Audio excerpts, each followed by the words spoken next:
आकाशवाणी भोपाल से प्रस्तुत हैं प्रादेशिक समाचार।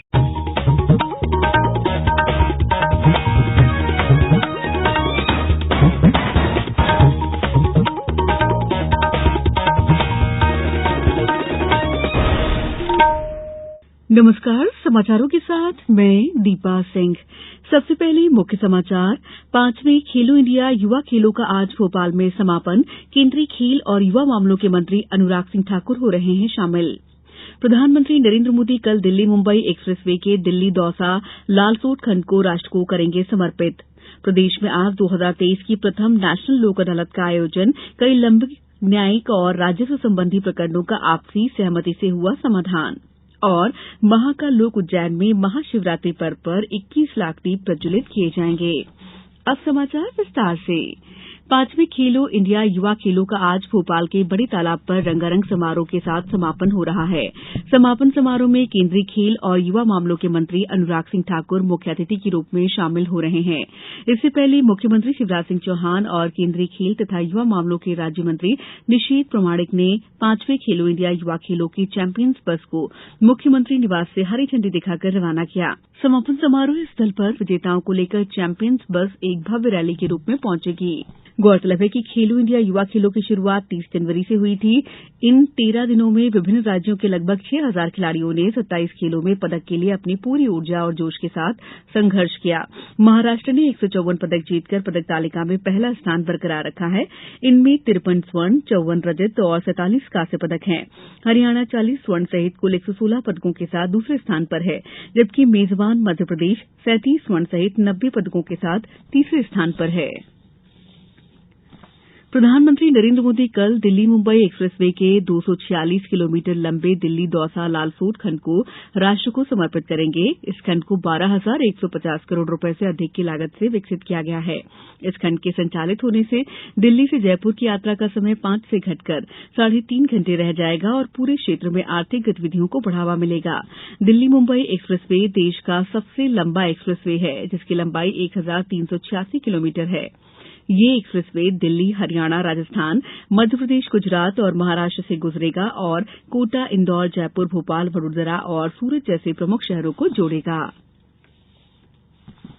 वित्त मंत्री निर्मला सीतारमण ने कहा है कि नई कर व्यवस्था से लोगों के पास अधिक नकदी की उपलब्धता बनी रहेगी। नई दिल्ली में संवाददाताओं से उन्होंने कहा कि इस कर व्यवस्था में मध्यम वर्ग पर कर का बोझ कम होगा। उन्होंने कहा कि सरकार ने प्रत्यक्ष कर व्यवस्था को सरल बनाने और दरों को कम करने का वादा किया है, ताकि ये मध्यम वर्ग पर बोझ न बनने पाए। संवाददाता सम्मेलन में रिजर्व बैंक के गवर्नर शक्तिकांत दास ने कहा कि भुगतान संतुलन की स्थिति नियंत्रण में है, क्योंकि सेवा क्षेत्र का प्रदर्शन बहुत अच्छा है और प्राप्तियां भी बढ़ी हैं। 12वां विश्व हिन्दी सम्मेलन इस महीने की 15 तारीख से फिजी में आयोजित किया जा रहा है। सम्मेलन का आयोजन विदेश मंत्रालय और फिजी सरकार के साथ मिलकर किया जा रहा है। विदेश मंत्रालय में पूर्वी मामलों के सचिव सौरभ कुमार ने कहा है कि सम्मेलन का मुख्य विषय है पारंपरिक ज्ञान से कृत्रिम मेधा तक। उन्होंने बताया कि सम्मेलन का उद्घाटन फिजी के प्रधानमंत्री सिटिवेनी राबुका और विदेश मंत्री एस जयशंकर द्वारा किया जाएगा। विदेश सचिव ने कहा है कि मुख्य विषय पर पूर्ण सत्र के अतिरिक्त 10 समानांतर सत्रों का आयोजन भी होगा। श्री सौरभ कुमार ने कहा कि विश्व हिन्दी सम्मेलन में 50 देशों के प्रतिनिधियों के उपस्थित होने की संभावना है। समाचारों में वक्त है ब्रेक का। ये समाचार आप आकाशवाणी भोपाल से सुन रहे हैं। हमारे समाचारों को अब आप कभी भी और कहीं भी अपनी सुविधा के अनुसार सुन सकते हैं। ये समाचार बुलेटिन YouTube, ट्विटर और फेसबुक पर AIR न्यूज भोपाल पेज पर भी सुने जा सकते हैं। इसके अलावा आप हमारी वेबसाइट newsonair.nic.in पर अथवा AIR न्यूज ऐप पर भी समाचार सुन सकते हैं। ब्रेक के बाद समाचारों में आपका एक बार फिर स्वागत है। प्रदेश में आज 2023 की प्रथम नेशनल लोक अदालत का आयोजन किया गया। इन लोक अदालतों में लंबित न्यायिक और राजस्व संबंधी प्रकरणों का समाधान आपसी सहमति से किया गया। खंडवा जिले में आयोजित लोक अदालत में 17 न्यायिक खंडपीठों द्वारा न्यायालयों में लंबित प्रकरणों का राजीनामा के आधार पर निराकरण किया गया। गुना जिले में 28 खंडपीठों के समक्ष आपसी सहमति के आधार पर राजीनामा योग्य प्रकरणों का निराकरण किया गया। वहीं झाबुआ में कुल 15 खंडपीठों का गठन किया गया था। जबलपुर, नर्मदापुरम, शिवपुरी, रतलाम, धार, सीहोर, कटनी, बालाघाट, छिंदवाड़ा सहित कई जिलों में लोक अदालतों के आयोजन किए गए। मुख्यमंत्री शिवराज सिंह चौहान ने कहा है कि उज्जैन में 18 फरवरी को महाशिवरात्रि का पर्व दीवाली की तरह मनाया जाएगा। महाशिवरात्रि पर 21 लाख दीप प्रज्वलित कर महाकाल के प्रति अपनी प्रतिबद्धता प्रकट की जाएगी। आज मुख्यमंत्री श्री चौहान दीप प्रज्वलन के महाअभियान की तैयारियों की वर्चुअली समीक्षा कर रहे थे। महाशिवरात्रि दीपोत्सव को शिव ज्योति अपर्णम 2023 का नाम दिया गया है। गौरतलब है कि इससे पहले उज्जैन में वर्ष 2022 में महाशिवरात्रि पर 11,71,078 दिए प्रज्वलित करने का विश्व रिकॉर्ड बनाया गया था। ये संपूर्ण आयोजन जीरो वेस्ट के सिद्धांत पर होगा। मुख्यमंत्री शिवराज सिंह चौहान ने कहा है कि निर्माण कार्यों को समय सीमा में पूरा करें, साथ ही निर्माण कार्यों में गुणवत्ता का विशेष ध्यान रखा जाए। मुख्यमंत्री श्री चौहान आज अपने निवास स्थित समत्व भवन में प्रज्वलन बुधनी अभियान की समीक्षा कर रहे थे।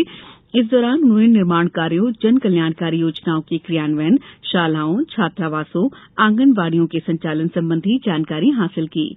इस मौके पर श्री चौहान ने बुधनी क्षेत्र में पर्यटन गतिविधियों को प्रोत्साहित करने के निर्देश भी दिए। केंद्रीय आयुष मंत्री सर्बानंद सोनोवाल ने कहा है कि पारंपरिक यूनानी चिकित्सा पद्धति से दुनिया भर में लोगों का भला होगा। आज नई दिल्ली में विज्ञान भवन में यूनानी दिवस पर आयोजित अंतर्राष्ट्रीय सम्मेलन में उन्होंने कहा कि प्रधानमंत्री नरेंद्र मोदी के दूरदर्शी नेतृत्व के कारण आयुष विश्व स्तर पर अपनी उपस्थिति दर्ज कराने में सफल रहा है। श्री मोदी ने कहा है कि आयुष के क्षेत्र में अनुसंधान और विकास के लिए केंद्रीय बजट में 2013-14 के मुकाबले 6 गुना अधिक आवंटन किया गया है। 2 दिन के सम्मेलन में स्वास्थ्य संबंधी उभरती चुनौतियों से मुकाबला करने में पारंपरिक औषधियों की भूमिका पर चर्चा होगी। आज पंडित दीनदयाल उपाध्याय की पुण्यतिथि है। इस अवसर पर प्रदेश में कई कार्यक्रमों के आयोजन किए गए। मुख्यमंत्री शिवराज सिंह चौहान ने लालघाट स्थित उनकी प्रतिमा पर माल्यार्पण कर पुष्पांजलि अर्पित की। इस अवसर पर उन्होंने कहा कि पंडित दीनदयाल उपाध्याय के एकात्म मानववाद और अंत्योदय के सिद्धांतों को व्यवहारिक रूप देने के उद्देश्य से ही प्रधानमंत्री नरेंद्र मोदी के नेतृत्व में जन कल्याणकारी योजनाओं का क्रियान्वयन जारी है। सबका साथ, सबका विकास और सबका विश्वास की प्रेरणा के साथ रोटी, कपड़ा, मकान, रोजगार और पढ़ाई के इंतजाम के लिए केंद्र और राज्य सरकार निरंतर सक्रिय है। अब कुछ समाचार संक्षेप में। रायसेन जिले के सांची की ग्राम पंचायत बनगवा में स्वास्थ्य मंत्री डॉक्टर प्रभुराम चौधरी द्वारा आज विकास यात्रा का शुभारंभ किया गया। कटनी उत्कृष्ट विद्यालय में आज विज्ञान और पर्यावरण प्रदर्शनी के अंतर्गत छात्र छात्राओं द्वारा प्रौद्योगिकी और खिलौने थीम पर विभिन्न प्रकार के अभिनव मॉडल की प्रदर्शनी लगाई गई। नीमच जिले के जावर क्षेत्र में एमएसएमई मंत्री ओम प्रकाश सकलेचा ने विकास यात्रा कार्यक्रम में कहा कि क्षेत्र के सभी गांवों में जल्द ही शुद्ध जल प्रदाय किया जाएगा। खंडवा जिले के छैगांव माखन के ग्राम अहमदपुर, खैगांव, पनाली, टेमिकला में आज युवाओं की टीम द्वारा जेंडर स्ट्रीट थिएटर की प्रस्तुति दी गई। भोपाल स्थित हिंदी भवन में कल शाम भारतीय ज्ञान परंपरा, युवा पीढ़ी और संप्रेषण की समस्या विषय पर 18वीं शरद व्याख्यान माला का आयोजन होगा। कटनी में मुख्यमंत्री कन्या विवाह और निकाह योजना के अंतर्गत सामूहिक विवाह सम्मेलन में 83 जोड़े शामिल होंगे। इस बुलेटिन में इतना ही। दीजिए इजाजत। नमस्कार।